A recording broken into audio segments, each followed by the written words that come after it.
तो ये रिपोर्ट हमने आपको इसलिए दिखाई ताकि धर्म के धंधेबाजों से आप सावधान रहें। और आइए बढ़ते आगे और बात करते हैं सबसे हल्के टैंक की। जी हां, भारत का सबसे हल्का टैंक जोरावर, जिसकी एक झलक सामने आ चुकी है और ये माना जा रहा है कि 2027 तक ये भारतीय सेना में शामिल भी हो जाएगा। 1 मिनट की रिपोर्ट देखिए।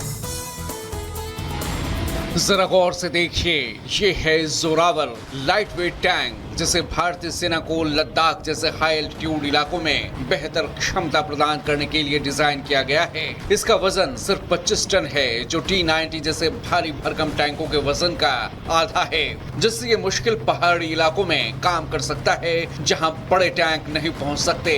टैंक का नाम 19वीं सदी के डोगरा जनरल जोरावर सिंह के नाम पर रखा गया है, जिन्होंने लद्दाख और पश्चिमी तिब्बत में सैन्य अभियानों का नेतृत्व किया था। शनिवार को DRDO ने गुजरात के हजीरा में अपने light battle tank Zorawar LT की झलक दिखाई। DRDO ने इस टैंक को लार्सन एंड टुब्रो के साथ मिलकर तैयार किया है। खास बात यह है कि इस टैंक को रिकॉर्ड 2 सालों में तैयार किया गया। जल्द ही लद्दाख में इसके ट्रायल शुरू किए जाएंगे, जिनके अगले 12 से 18 महीनों में पूरा होने की उम्मीद है। खास बात यह है कि भारत अब रक्षा उपकरणों के मामले में आत्मनिर्भर हो रहा है। Bureau report, Republic Bharat. तो जोरावर की पहली झलक आपने देखी। अब भारत जो है वो आत्मनिर्भर, खासकर रक्षा क्षेत्र में इस दिशा में आगे बढ़ता हुआ दिखाई दे रहा है। बिल्कुल, और खबरों में आगे बढ़ते हैं और बात करते हैं मौसम की वजह से जो त्राही मची, लेकिन सबसे बड़ी बात कि दिल्ली वासियों की मुश्किलें बढ़ने वाली है। जल स्तर बढ़ सकता है यमुना का, क्योंकि हथनीकुंड बैराज के 5 गेट खोले गए हैं। 18,000 क्यूसेक पानी छोड़ा गया है। आपको 1 मिनट की इस रिपोर्ट के जरिए पूरा मामला बताते हैं। दिल्ली में फिर से यमुना का जलस्तर बढ़ने लगा है। हिमाचल प्रदेश और उत्तराखंड की पहाड़ियों से हो रही लगातार मूसलाधार बारिश के चलते यमुना का जलस्तर फिर से बढ़ने लगा है। दिल्ली में नदी का जलस्तर चेतावनी के निशान को पार कर गया है। इस वजह से एक बार फिर दिल्ली वालों की धड़कनें तेज हो गई हैं। यमुना नदी के कैचमेंट एरिया में हुई बरसात के बाद बैराज पर 39,205 क्यूसेक पानी दर्ज किया गया है। ऐसे में सीजन में पहली बार पानी की बड़ी मात्रा को यमुना नदी से डाइवर्ट किया गया है। यमुना नदी के कैचमेंट एरिया में हुई बरसात के बाद बैराज पर 39,205 क्यूसेक पानी दर्ज किया गया।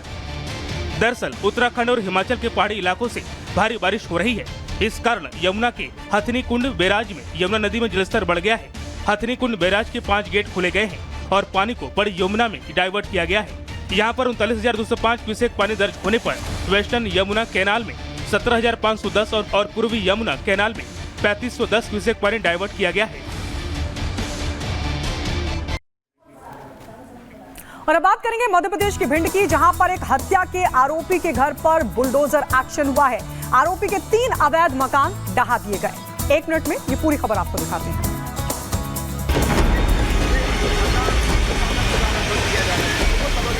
मध्य प्रदेश के भिंड में 2 पक्षों के बीच विवाद में एक युवक की मौत के बाद वाल्मीकि समाज में गुस्सा है।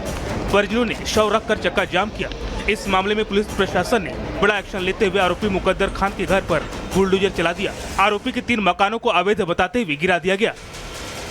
ये कार्रवाई नगर पालिका के उसमें निर्देशन में मतलब हो रही है और ये जो जीर्ण मकान हो गए बरसात में गिर सकते थे उनको गिराया जा रहा है। उसमें पुलिस प्रशासन मौजूद है, इसके लिए प्रिपरेशन। हालांकि इस हत्याकांड का मुख्य आरोपी मुकद्दर खान लगातार फरार चल रहा है। वहीं 2 आरोपियों को पुलिस ने गिरफ्तार कर लिया है। भिंड विधायक नरेंद्र सिंह कुशवाहा पीड़ित परिवार के घर पहुंचे और सांत्वना देते हुए आरोपियों पर कड़ी कार्रवाई के साथ साथ राज्य सरकार से 3 लाख रुपए की आर्थिक सहायता दिलाने का भी आश्वासन दिया। Bureau report, Republic Bharat. तो फिलहाल इस रिपोर्ट के जरिए आपने देखा कि कैसे अब एक तरफ जहां उत्तर प्रदेश में बाबा का बुलडोजर चला था, वो मध्य प्रदेश में भी देखने को मिल रहा है। बिल्कुल, और इसी के साथ हम एक छोटा सा ब्रेक ले रहे हैं, लेकिन ब्रेक के उस पार भी लगातार खबरों का सिलसिला बना हुआ है।